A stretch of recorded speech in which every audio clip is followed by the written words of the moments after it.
আপুনি কেনেকুৱা ধৰণৰ বিষয়বিলাক উত্থাপন হৈছে সেই বিষয়টো চৰ্চাৰ মাজলৈ প্ৰথম আনিব বিচাৰিছোঁ। এইবাৰ বিধানসভাৰ প্ৰাক মুহূৰ্তত এই বাজেট অধিৱেশনৰ ঠিক আগে হয় 4-5 তাৰিখে মাননীয় অধ্যক্ষ মহোদয়ে যিসকল বিধায়ক নতুনকৈ আহিছে আৰু যিসকল পুৰণা বিধায়কো আছিল সকলোৰে কাৰণে প্ৰশিক্ষণৰ ব্যৱস্থা কৰিছিল দুদিনীয়াকৈ। আৰু সেই প্ৰশিক্ষণটো যথেষ্ট শিকিবলৈ পাইছোঁ, কাৰণ বিধানসভা এটা সুন্দৰ ৰুলত চলে। তাত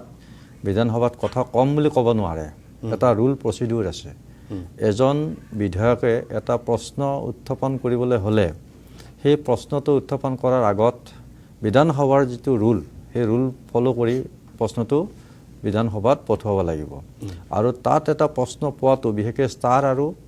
আনষ্টাৰ। ষ্টাৰ কুৱেশ্যনটো সদায় প্ৰশ্ন সুধিব পাৰে বিধানসভাত, আৰু আনষ্টাৰ কুৱেশ্যনটোৰ লিখিত এনচাৰ পায়। কুৱেশ্যনটোৰ এনচাৰটো পাব কিন্তু উত্থাপন কৰিব নোৱাৰে। আৰু যেতিয়া লটাৰী হ'ব, এইটো আটাইতকৈ ডাঙৰ কথা যে যিকেইজনে এই লটাৰীৰ যোগে ষ্টাৰ পাব, ষ্টাৰ চিম্বল পাব কুৱেশ্যন, তেখেতে বিধানসভাত সেই সমস্যাটো বা যি সমস্যা উত্থাপন কৰে সেইটো বিধানসভাত উত্থাপন কৰিব পাৰিব।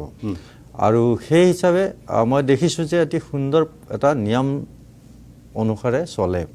আৰু মই বিৰোধীৰো এইবাৰ ভূমিকাটো যিটো বহুত শান্তিপূৰ্ণ, আৰু তাৰ মাজত মই নাম ক'ব বেয়া পাইছোঁ, কাৰণ এজন মানুহৰ নাম লওঁতে মানুহে আচলতে এতিয়া মানে এটা বেলেগ দৃষ্টিৰে চাব আৰম্ভ কৰিছে। আচলতে নামটো লোৱাটোৱেই ভুল মোৰ দৃষ্টিত, কাৰণ যি মানুহে বিধানসভাৰ ৰুল নামানে, যিজন মানুহে কেতিয়াই কি ধৰণে কথা উপস্থাপন কৰিব লাগে, বা সিজন মানুহে এটা কোনোবা এজনে নিজৰ যিটো দায়িত্ব পালন কৰি আছে, ধৰক বিধানসভাত কুৱেশ্যন কৰিব পৰা তেখেতে চান্স পাইছে, সেইজন মানুহৰ কথা কোৱাৰ সময়ত আৰু বেলেগে কথা কৈ দিব, মানে অধ্যক্ষৰ ৰুলো নামানে বা যিটো বিধানসভা ৰুল সেইটোও নামানে, আৰু কোনো বিধায়কক কথা ভালকৈ ক'বৰ সময়ও নিদিয়ে। গতিকে এটা হুলস্থুলৰ পৰিৱেশ সৃষ্টি কৰে। গতিকে তেনেকুৱা হুলস্থুলৰ পৰিৱেশ কৰাটো বিধানসভাৰ কাৰণে অতি ক্ষতি, অসম ৰাজ্যখনৰ কাৰণে ক্ষতি। কাৰণ বিধানসভাত 1 মিনিট সময় নাপায়, 1 ছেকেণ্ড সময় নাপায়। মই যোৱাকালি যেতিয়া মোৰ অসম চুক্তি ৰূপায়ণৰ বিষয়ক লৈ মই যেতিয়া মই বিধানসভাত এইটো কুৱেশ্যন মই ষ্টাৰ হিচাপে পাইছিলোঁ, প্ৰশ্ন মই আনিছিলোঁ, সেই প্ৰশ্নৰ উত্তৰ মোক লিখিতভাৱে অসম চুক্তি বিভাগৰ মন্ত্ৰী অতুল বৰাই দিছে। আৰু মই 2টা ছাপ্লিমেণ্টাৰী কুৱেশ্যন কৰিব পাৰোঁ, যিয়ে প্ৰশ্ন ষ্টাৰ হিচাপে পাব, তেওঁ 2টা ছাপ্লিমেণ্টাৰী কুৱেশ্যন কৰিব পাৰে। সেই বিষয়টোৰ মন্ত্ৰী উত্তৰ দিয়া বিষয়টোৰ ওপৰত আৰু 2টা ছাপ্লিমেণ্টাৰী কুৱেশ্যন কৰিব পাৰে। মই 2টা বিষয় উত্থাপন কৰিছিলোঁ। এটা কৰিছিলোঁ যে বিপ্লৱ শৰ্মা আয়োগৰ যিসমূহ পৰামৰ্শ আছিল, সেই পৰামৰ্শসমূহ কাৰ্যকৰী ব্যৱস্থা লোৱাৰ ক্ষেত্ৰত চৰকাৰে কি ধৰণৰ চিন্তা চৰ্চা কৰিছে বা কিমানখিনি আগুৱাই নিছে। আৰু দ্বিতীয়টো প্ৰশ্ন আছিল ছাপ্লিমেণ্টাৰী যে ভাৰত বাংলাদেশ সীমান্তত যিহেতু প্ৰায় অনুপ্ৰৱেশ হৈ থাকে, সীমান্ত চিল কৰাৰ ক্ষেত্ৰত চৰকাৰে কি ধৰণৰ কঠোৰ ব্যৱস্থা লৈছে। কাৰণ 2টা বিষয় অসমৰ কাৰণে অতি জৰুৰী, কাৰণ ভাৰত বাংলাদেশ সীমান্ত চিল নকৰিলে, ভালকৈ যদি চিল কৰা নহয় তো অনুপ্ৰৱেশ ঘটি থাকিব। যিটো অসম আন্দোলনৰ মূল ইছ্যু আছিল যে অবৈধ অনুপ্ৰৱেশকাৰী বন্ধ কৰা, বন্ধ হ'ব লাগিলে বৰ্ডাৰ চিল হ'ব লাগিব। জলস্থল বা জলপথ বা স্থলপথ দুটাই সুন্দৰভাৱে ফেন্সিং হ'ব লাগিব, যি ধৰণে কোনো কাৰণতে অনুপ্ৰৱেশ ঘটিব নোৱাৰে। আৰু দ্বিতীয় কথাটো আছিল যে 6 নম্বৰ দফাৰ যিসমূহ প্ৰায় 67টা আপোনাৰ হেৰি আছিলে, 67টা আপোনাৰ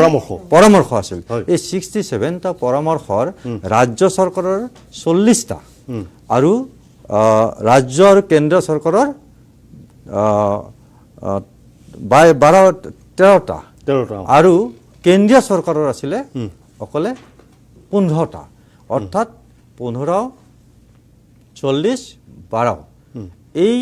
40টা অসম চৰকাৰে সম্পূৰ্ণ নিজৰ অধীনত কাম কৰিব পাৰে, সমস্যাখিনি সমাধান কৰিব পাৰে। 12টা যি পৰামৰ্শ সেইটো কেন্দ্ৰীয় ৰাজ্য চৰকাৰৰ উভয় লাগিব, আৰু 15টা পৰামৰ্শ সম্পূৰ্ণ কেন্দ্ৰীয় চৰকাৰৰ অধীনত, হয়তো সংবিধানৰ কিবা কোনোবা আৰ্টিকল সংশোধনৰ প্ৰয়োজন থাকিব গতিকে এই বিষয়খিনি জনাৰ কাৰণে মই সাপ্লিমেণ্টাৰী কুৱেশ্যন কৰিছিলোঁ সেই সময়তে এই আন এজন বিধায়ক মই নাম ক'বলৈ টান পাইছোঁ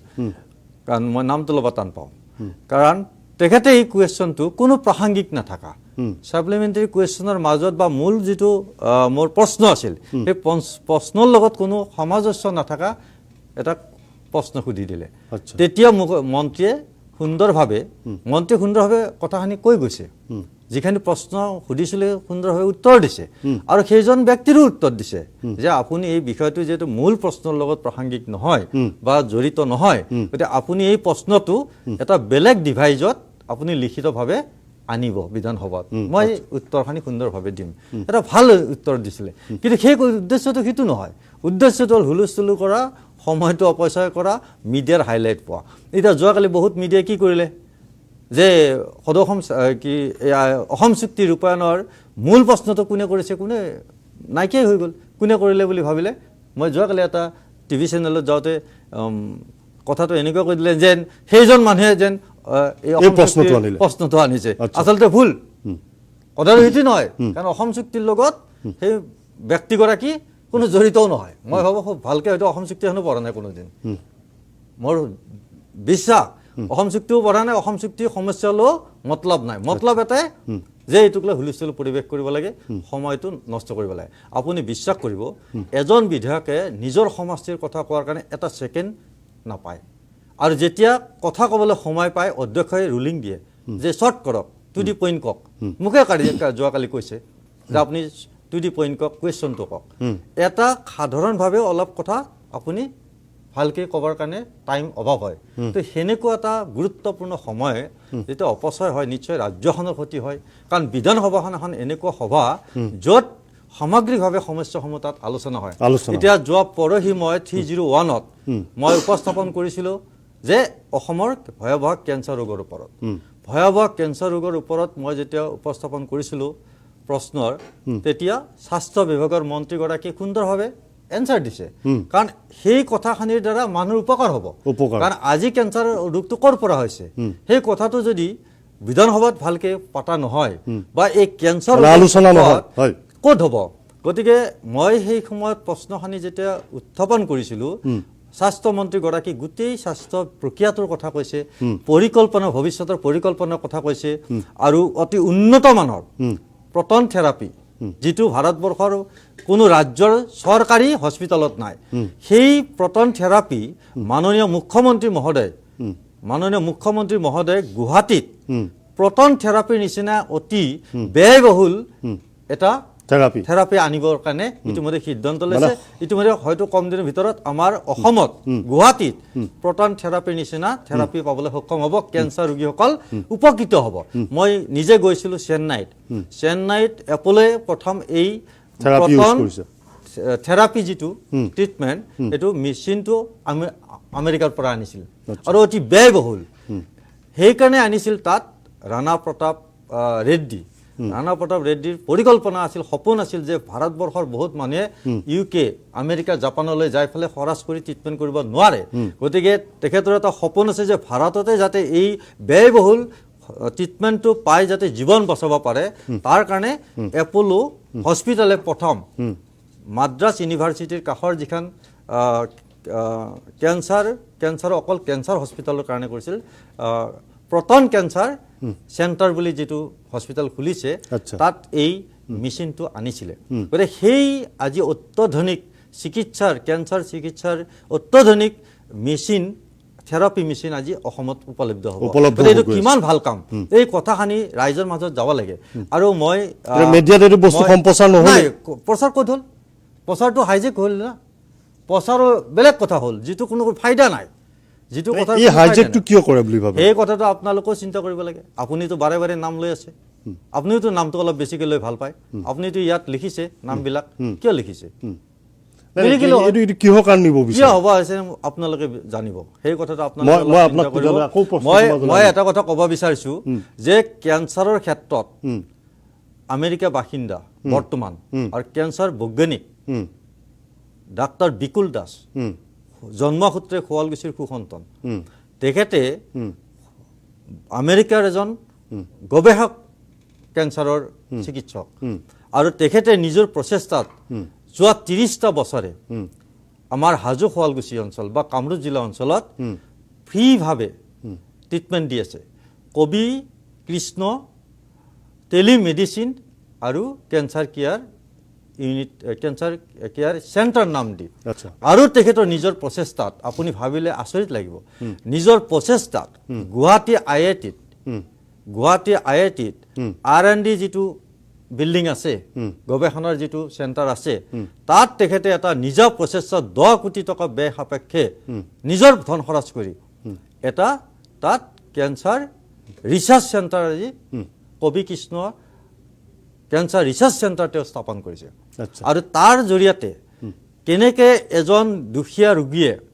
বা কেনেকৈ এজন দুখীয়া গাঁৱৰ কেঞ্চাৰ ৰোগীয়ে কম খৰচত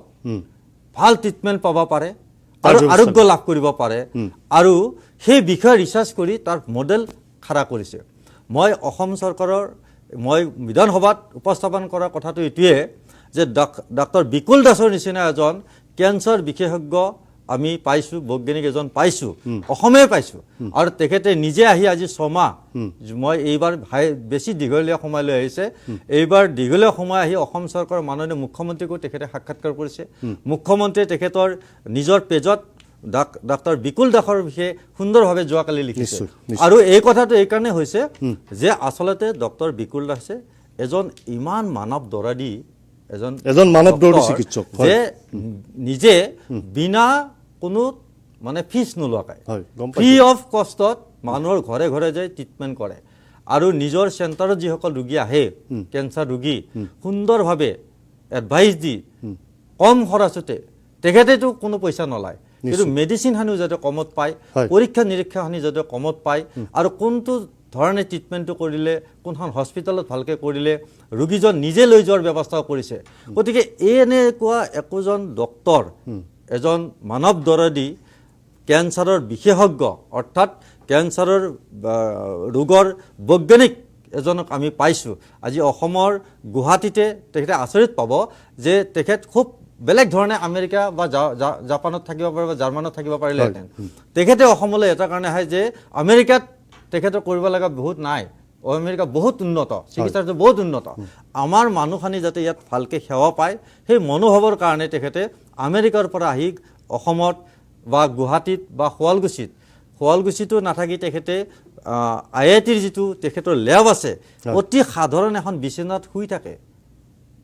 তাত গৱেষণা কৰে যাতে মানুহখিনিক আমি কম খৰচত এটা চিকিৎসা দিব পাৰোঁ নিশ্চয় প্ৰকাশ দাস মই সেই বিষয়টো এইকাৰণে উপস্থাপন কৰিছিলোঁ যাতে ডক্টৰ বিকুল দাসৰ জৰিয়তে আমাৰ গভৰ্ণমেণ্টেও কিছু সহায় লওক ৰাইজেও যাতে সেইকাৰণে মই বিধানসভাত দুটা গুৰুত্বপূৰ্ণ বিষয় উত্থাপন কৰিছিল আৰু এটা কথা মই উপস্থাপন কৰিছিলোঁ যে ইয়াৰ উৎস কি কেঞ্চাৰ ইমান কিয় বেছি হৈ আছে মই সমীক্ষাও দিছিলোঁ সেই সমীক্ষাখিনি মই বিধানসভাত ইতিমধ্যে উপস্থাপন কৰিছোঁ কাৰণ লোকসভাত এটা সমীক্ষা যোৱা বিধানসভা 2026 চনত 13 যিটো ফেব্ৰুৱাৰীত লোকসভা অধিৱেশন হৈছিলে তাত এটা লিখিতভাৱে তাত এটা প্ৰশ্নৰ এটা এনচাৰ দিছিলে যে আমাৰ অসমত কিমান ধৰণে কেঞ্চাৰটো আগবাঢ়ি মানে বেছিকৈ হৈ গৈ আছে আৰু এটা কথা ভাল যে মাননীয় মুখ্যমন্ত্ৰী মহোদয়ৰ প্ৰচেষ্টাত অসমত এতিয়া কেঞ্চাৰ কেয়াৰ ফাউণ্ডেশ্যনৰ লগত যিখিনি হস্পিটেল হৈছে প্ৰায় 14খন কেঞ্চাৰ হস্পিটেল হৈছে প্ৰত্যেকখন হস্পিটেলত সুন্দৰ ট্ৰিটমেণ্ট হয় আপুনি আজি টাটাত বম্বেত যাবই নালাগে গুৱাহাটী যিটো আমাৰ গুৱাহাটী কেঞ্চাৰ যিটো ইনষ্টিটিউট আছে বিবৰা কেঞ্চাৰ ইনষ্টিটিউট আছে ইয়াত অত্যাধুনিকভাৱে ইয়াত ট্ৰিটমেণ্ট হয় যিটো বম্বেত আছিল আগতে ইয়াতে আমি গুৱাহাটীত পাই আছো আৰু কেইদিনমান পিছত আমি কোনো ভাৰতবৰ্ষৰ চৰকাৰী হস্পিটেলত নোপোৱা ট্ৰিটমেণ্টও আমি পাবলৈ গৈ আছো গতিকে এনেকুৱা ভাল কথা এনেকুৱা এটা জ্বলন্ত একোটা সমস্যা প্ৰতিটো পৰিয়ালে ভুগি থকা অৰ্থাৎ এটা পৰিয়ালত যেতিয়া এজন ৰোগী কেঞ্চাৰ হয় সেই পৰিয়ালটো অন্ধকাৰ নামি আহে নিশ্চয় সেই পৰিয়ালটো অৰ্থনৈতিকভাৱে ভাঙি পৰে গতিকে সেই এনেকুৱা পৰিয়ালৰ কিমানখানি সহায় চৰকাৰীভাৱে পাব পাৰে